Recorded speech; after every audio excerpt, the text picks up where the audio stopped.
बिस्मिल्लाहिर्रहमानिर्रहीम। मैं हूँ ताहिर हिंसा और आप देख रहे हैं HDTV। हमने बिजली तो वाफर पैदा कर ली है, लेकिन चाइनीज़ के हम पैसे नहीं दे पा रहे। वो डिमांड भी करते हैं ढके छुपे अल्फाज में, लेकिन इंटरेस्ट पाकिस्तान का और उनका जॉइंट और दोस्ती और वो सारी पॉलिटिकल चीज़ें हैं, वो उस तरह प्रेस नहीं कर रहे। और है उसकी सॉवरेन गारंटी, अगर वो क्लेम करें तो गारंटी कॉल करें तो एक तरह का ये सॉवरेन डिफ़ॉल्ट है। अगर आप वो करके बैठे हुए नहीं दे रहे, अब इसकी ज़िम्मेदारी किसकी है? हर कोई एक दूसरे पे डाल देता है। कुछ कहते हैं कि ज़रूरत नहीं है, इकॉनमी स्लो हो गई है इसलिए प्लान नहीं, कुछ जनरेशन पे। तो हमने आज एक एक्सपर्ट को दावत दी है और उनसे हम पूछेंगे कि इसको डिसिफर करने के लिए कि क्या इसका एक्चुअल रीज़न क्या है। हमारे साथ मौजूद हैं जनाब मोइन बासब। आप CEO हैं मूनी होल्डिंग्स के, which is one of the largest private equity in Pakistan, और उसके अलावा आप इकोनॉमिक मैनेजमेंट के भी एक्सपर्ट समझे जाते हैं। थोड़ा सा हमें बताएं कि वेयर द फॉल्ट लाइज। बिस्मिल्लाहिर्रहमानिर्रहीम। असल में जी हमें थोड़ा सा, जैसे आपने फरमाया, इसको ट्रेंड को डिसाइफर करना पड़ेगा और उसके लिए चंद नंबर्स मैं आपके साथ शेयर कर देता हूँ जो बिल्कुल लेटेस्ट नंबर हैं इसी साल के। उससे आपको खुद ब खुद समझ आ जाएगी कि मसला कहाँ पे पेश आ रहा है। इस वक्त एज़ वी स्पीक हमारे पास एक होती है, हम उसको कहते हैं जनरेशन कॉस्ट, फिर होती है ट्रांसमिशन कॉस्ट, फिर है डिस्ट्रीब्यूशन कॉस्ट, फिर उसमें हम कुछ लॉसेस ऐड कर लेते हैं। तो ये चारों कॉस्ट मिला के, लॉस ऐड करके, मुझे जो एक यूनिट पड़ता है गवर्नमेंट ऑफ पाकिस्तान को, वो तकरीबन 29 रुपये 76 पैसे का, आप राउंड ऑफ कर लें तो 30 रुपये का एक यूनिट हमें पड़ता है गवर्नमेंट ऑफ पाकिस्तान को। उसके अंदर आपकी जो जनरेशन के अंदर अब दो तरह की कॉस्ट हैं। एक को हम कहते हैं कैपेसिटी परचेज प्राइस, दूसरी होती है energy purchase price. Energy purchase price direct fuel cost है। हम जो भी अपना पावर जनरेशन प्लांट यूज़ कर रहे हैं उसके अंदर जो फ्यूल कंज्यूम हो रहा है तो वो एनर्जी परचेज प्राइस में आ रहा है।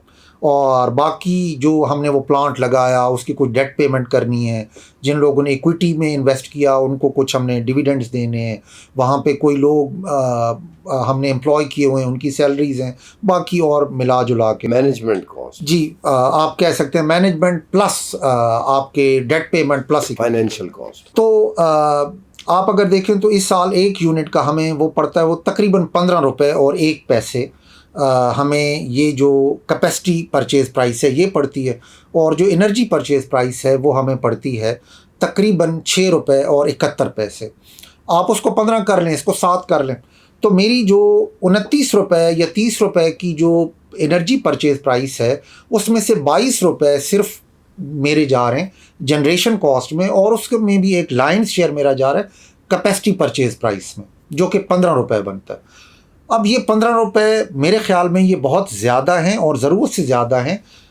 उसमें again let's go back to the data. ये सिर्फ 2 साल पहले, यानी हमने 23 फाइनेंशियल ईयर को क्लोज़ किया और 21 फाइनेंशियल यूर के एंड के ऊपर मेरी जो कैपेसिटी परचेज प्राइस थी वो 15 रुपये की बजाय इसका आधा थी, तकरीबन 7.5 रुपये। तो क्यों बढ़ गई? तो ये आप यूँ समझें कि हमने डबल कर लिए सिर्फ 2 साल के अंदर। क्यों जी? उसमें ये हुआ कि हमने कोई 7-8 हज़ार मेगावाट्स इंक्रीज़ की है अपनी कैपेसिटी को। तो उसको कैपेसिटी को इंक्रीज़ जब हम करते हैं तो जो शुरू में पहले 10 साल ख़ास तौर पर उसमें हमने डेट भी रीपे करना होता है, उसमें बाकी भी कॉस्ट होती है, हमने डॉलर का जो एग्जिस्टिंग रेट है वो हम पे कर रहे होते हैं। तो उसमें हमेशा जो नए पावर प्लांट्स हैं तो उनकी एनर्जी परचेज प्राइस नीचे होती है, बट उनकी कैपेसिटी परचेज प्राइस हमेशा बहुत ऊपर चली जाती है। तो ये 7-8 हज़ार मेगावाट जो है, और ज़ाहिर रुपया भी गिरा, this is one of the reason. उसमें से कुछ यूनिट्स हैं जैसे CPEC वाले आपने जिक्र किया तो वो डॉलर के साथ इंडेक्स्ड हैं, दूसरे भी इंडेक्स्ड हैं लेकिन उसको हमने कैप किया हुआ है। तकरीबन मेरे ख्याल में 148 या 150 रुपये का हमने डॉलर रखा हुआ है, तो 250 है मेरे ख्याल में, 250 है। तो खैर, लेकिन ये भी फाइनेंशियल ईयर के लिए होगा, परमानेंट तो नहीं वो जो दूसरे पुराने हैं वो हमने रीनेगोशिएट किया था, आपको अगर याद पड़ता हो। मुझे पता है रिसेंटली। तो जी बिल्कुल, वो कोई 2-1 साल पहले, 1.5 साल पहले। तो खैर तो हमेशा जब आपने कॉस्ट रीनिगोशिएट किया था इसमें सीपैक वाले नहीं आते, उसमें सीपैक वाले हमने रीनेगोशिएट नहीं किए थे, जैसे आपने खुद कहा उसमें सॉवरेन गारंटी है और एक ब्रदरली कंट्री के साथ रीनेगोशिएट करना अगेन उसके बहुत ज़्यादा इम्प्लिकेशंस हैं जो कि मुनासिब नहीं समझा गया, जिस वजह से वो रीनेगोशिएट नहीं हुए। तो जो रीनेगोशिएट हुए उसमें हमने इक्विटी को भी कैप कर दिया और डॉलर की इंडेक्सेशन को भी कैप किया, बट इनके साथ नहीं। तो ये 3-4 चीज़ें मिला के हमारी जो कैपेसिटी परचेज प्राइस है वो बहुत ज़्यादा है। लेकिन इसमें एक और चीज़ मैं आपको ऐड कर दूं कि इसमें एक छोटा सा फैक्टर आप ये भी जहन में रखिएगा कि हमारी जो इस वक्त इस साल हमने जो क्लोज़ किया है, हमारी जो पावर जनरेशन जो एवरेज डिमांड थी वो तकरीबन 14,500 मेगावाट थी, जबकि मेरी कैपेसिटी तकरीबन 43,000 मेगावाट है। यानी तकरीबन आप ये कह सकते हैं कि thrice of my average demand मेरी जनरेशन कैपेसिटी है। टेक्निकली होनी कितनी चाहिए कैपेसिटी? ये आपने बहुत अच्छा सवाल किया। मतलब टेक्निकली इसमें बहुत ज़्यादा वेरिएबल्स हैं, लेकिन मैं आपको मिसाल दे देता हूँ। चाइना कि चाइना की जो एवरेज डिमांड है वो 0.9 टेरावाट आवर्स है और उनकी जो कैपेसिटी है वो 2.2 टेरावाट आवर्स है। यानी आप रूल ऑफ थंब हम ये कह सकते हैं कि twice of your average demand. इसी तरह से आप एक और मिसाल ले लेते हैं, हम एक बहुत अच्छी well managed American utility company है और इंसिडेंटली उसकी जो जनरेशन कैपेसिटी है वो रफली हमारी डिमांड के बराबर है, पूरे पाकिस्तान की डिमांड के बराबर। पैसिफिक कॉर्प उसका नाम है, वेरी वेल मैनेज्ड कंपनी। उसमें आप देखें कि उसकी जो एवरेज डिमांड है वो तकरीबन 8-8,500 मेगावाट है और उसकी जो कैपेसिटी है वो 14-14,500 मेगावाट है, इवन लेस देन ट्वाइस, और हमारी 3 टाइम्स है। तो ये भी एक रीज़न है कि जिसकी वजह से हमें जो कैपेसिटी परचेज प्राइस का मतलब है कि हमने कैपेसिटी बगैर सोचे समझे इंक्रीज फॉर वेरी जिस मर्जी रीज़न किया। अब क्या किया जाए जी इसमें? अच्छा, एक छोटी सी चीज़ और मैं आपसे पहले पूछूं, कुछ लोगों का ख्याल है कि ट्रांसमिशन अच्छी ना होने की वजह से भी ये हो रहा है। नहीं, उसमें ट्रांसमिशन तो नहीं, इसमें थोड़ा सा मैं आपको अगर हम उसका बैकग्राउंड अगर देखें तो ट्रांसमिशन की कॉस्ट को बहुत ज़्यादा नहीं होती। मैं अगर भूल नहीं रहा तो मेरे ख्याल में अभी हमारी जो ट्रांसमिशन की कॉस्ट है वो ₹1.5 है पर यूनिट। तो आप 30 रुपए वाला अगर ट्रांसमिशन आप बहुत अच्छी भी कर लेंगे तो वो ₹1.5 कम होकर ₹1 पे चला जाएगा। तो कॉस्ट की फॉर्म में तो दिस इज नॉट गोइंग। नहीं, लेकिन लाइन लॉसेस तो इम्प्रूव जी, वो आपने बिल्कुल सही फरमाया। Line losses is a big problem. Line losses में यूँ समझें कि depending on the distribution company, वो बाज़ डिस्ट्रीब्यूशन कंपनियों में 5 से 6 से 7 रुपया भी ऐड हो रहा है। लेकिन हम ये चीज़ भी ज़हन में रखें कि उसमें सिर्फ 11.7% ऑफ द लाइन लॉसेस वो हम कंज्यूमर के ऊपर शिफ्ट करें, यानी नेपरा कंज्यूमर के ऊपर शिफ्ट करें। बाकी लाइन लॉसेस डिस्को खुद अपनी जेब से पे करता है। तो सब्सिडी मतलब वो फिर लॉस में जाएगा, ज़ाहिर है, जहाँ से मर्जी पे करे। लेकिन नेपरा प्राइस में उसको बिल्ड सिर्फ 11.7% प्राइस में बिल्ड करने देता है, यानी आपकी और मेरी जेब से सिर्फ 11% निकलेगा। तो yes, that is a big problem. लेकिन जाहिर है मतलब असेंशियली तो फिर वो भी सर्कुलर डेट उससे बढ़ जाता है, डेट में वो पैसे शामिल होते जाते हैं। तो वो आपने बिल्कुल सही कहा कि loss is a big problem. लेकिन लॉस जो बेसिकली है वो ट्रांसमिशन का लॉस अगेन नेग्लिजिबल है। बेसिक जो लॉस है वो डिस्ट्रीब्यूशन का लॉस है, डिस्ट्रीब्यूशन, नॉन रिकवरी और पावर थेफ्ट। तो ये बेसिकली आपका लॉस है। तो ये डिस्ट्रीब्यूशन से अराइज कर रहा है मेनली। अब क्या करेक्शन की जाए? ये तो नॉन रिकवरी वगैरह तो अगर पॉलिटिकल विल हो तो शायद हो सकता हो, डिस्ट्रीब्यूशन में इन्वेस्ट किया जाए, लेकिन जनरेशन को क्या करेंगे? वो तो आपने सॉवरेन एग्रीमेंट है, कैपेसिटी आप लगा बैठे। जी बिल्कुल, उसमें हमें थोड़ा सा पूरे एनर्जी सेक्टर को होलिस्टिकली देखना चाहिए और देखना पड़ता है। तो इसमें 2 चीज़ें हैं, वो बिल्कुल अभी भी बहुत कुछ हो सकता है, ऐसा नहीं कि अब कुछ हो नहीं सकता। हम एक वो क्या हो सकता है मैं अर्ज़ करता हूँ। उसमें सबसे पहले तो ये है कि एक चीज़ होती है जिसको हम कहते हैं कि व्हीलिंग ऑफ पावर,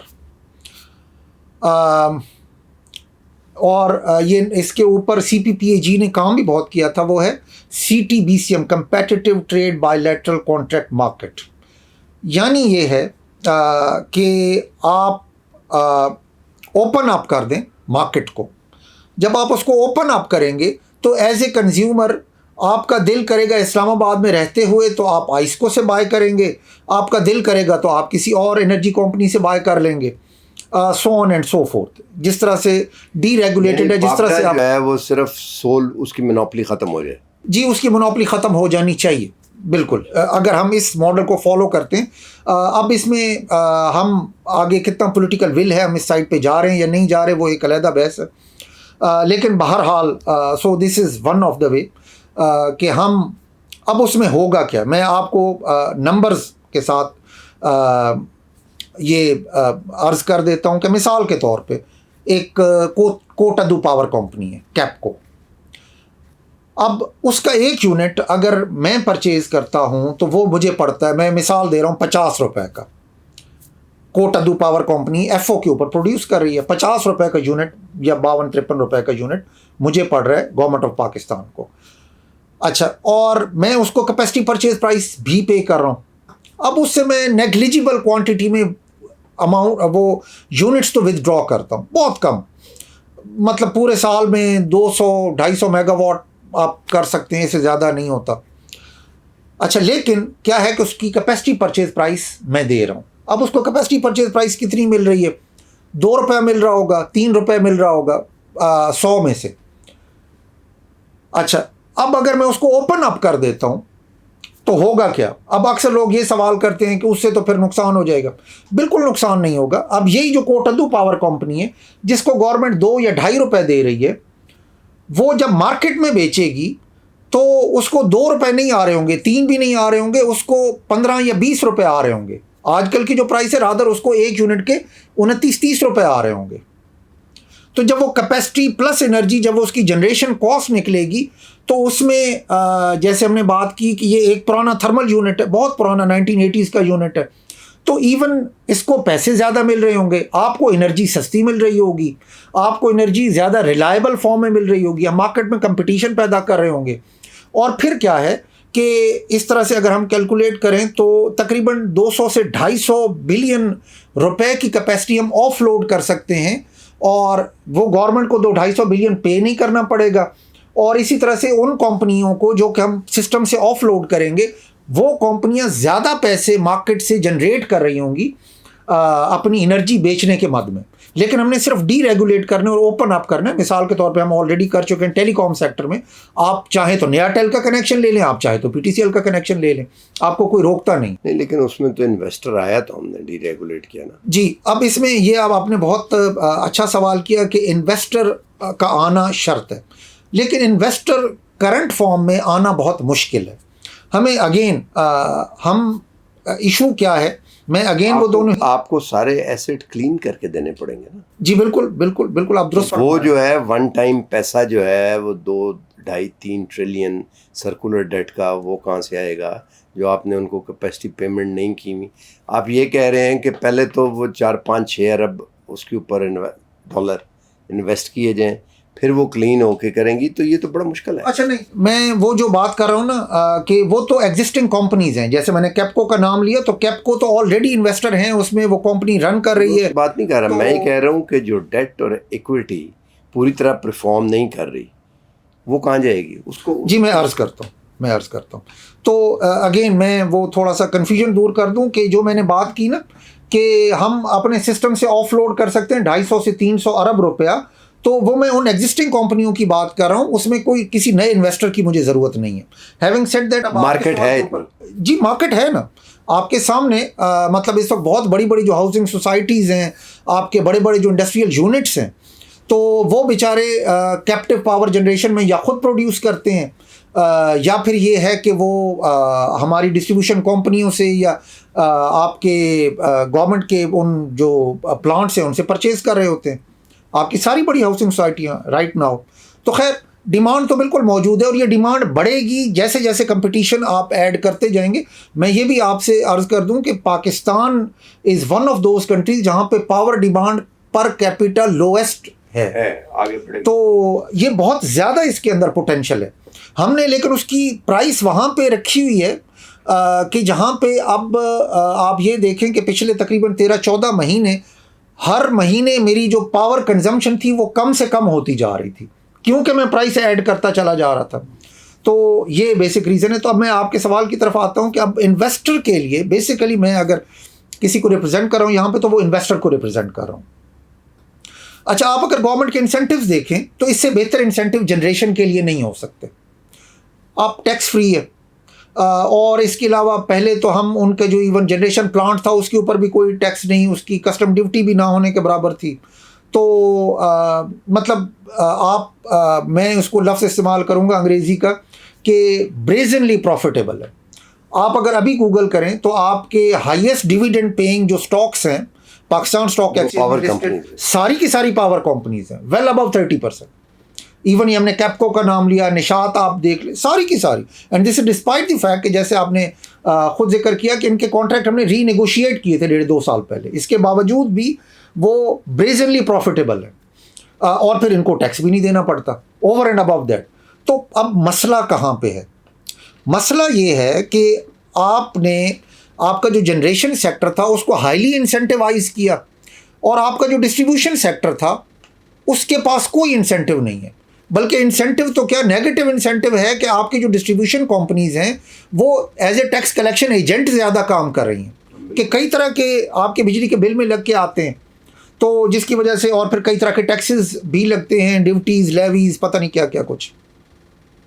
तो अब आप अगर उसमें हम इसको ये देखें तो हमें बेसिकली करना क्या है, हमने अलाइनमेंट ऑफ इंसेंटिव्स या रिस्क एंड रिवॉर्ड जो है वो उसको ठीक करना है, हमने वो अलाइंड होना। एक दो चीज़ें बताएं, इस पे और प्रोग्रामिंग भी करेंगे, लंबा हो रहा है, कि एक दो चीज़ें बताएं कि मैं बहुत मुख्तसर सी आपको अगर बात करूं तो यही मैं आपको जैसे हमने अर्ज़ किया कि मेरी जो पावर परचेज प्राइस है कैपेसिटी प्लस एनर्जी वो है तकरीबन 22 रुपए की।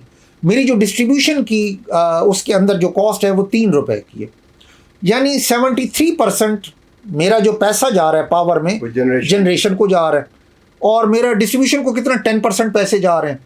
रिस्क किसके ऊपर है? सारे का सारा पावर थेफ्ट का रिस्क डिस्ट्रीब्यूशन के ऊपर है, नॉन रिकवरी का रिस्क डिस्ट्रीब्यूशन के ऊपर है, टैक्स कलेक्शन का रिस्क डिस्ट्रीब्यूशन के ऊपर है, so on and so fourth.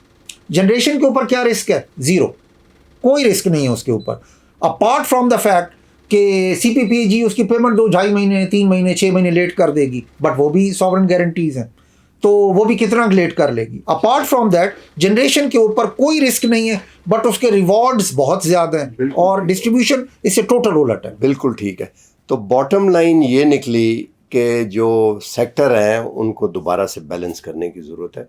Generation capacity जो है, जो इंक्रीज़ की गई है, उसमें इक्विटी और डेट की इन्वेस्टमेंट है, अब आप उसको भूल नहीं सकते, दैट इज़ देयर। वो लाइबिलिटी है, नेशनल सॉवरेन लाइबिलिटी है। उसको करेक्ट करने के लिए दो चीज़ें जो हैं वो एक्सपर्ट ने हमें बताई। एक तो ये है कि डिस्ट्रीब्यूशन में इन्वेस्ट किया जाए ताकि उससे पावर थेफ्ट और लाइन लॉसेस वगैरह जो डिस्ट्रीब्यूशन के ठीक हो सके, रिकवरी अच्छी हो सके। और दूसरा, ओवर द टाइम जो है ये जो कैपेसिटी पेमेंट है इसको कम करने के लिए मार्केट को डी रेगुलेट करने के, पावर बेचने की जो मार्केट है उसमें मोनोपोली ख़त्म करने की ज़रूरत है। बहरहाल इसमें बहुत सी और वैसे मुलविस हैं, और बाकी लोग कुछ और भी कह सकते हैं। आज तक के लिए इतना ही, मिलते हैं अगले प्रोग्राम में। अल्लाह हाफ़िज़।